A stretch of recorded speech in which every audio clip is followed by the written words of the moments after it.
Jeg kan ligge, ikke sånn at jeg ligger over, men sånn at hvis jeg hører noe, så bare hopper jeg over.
Synger du litt på?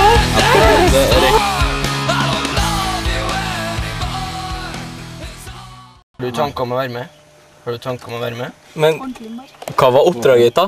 Skyt med deg.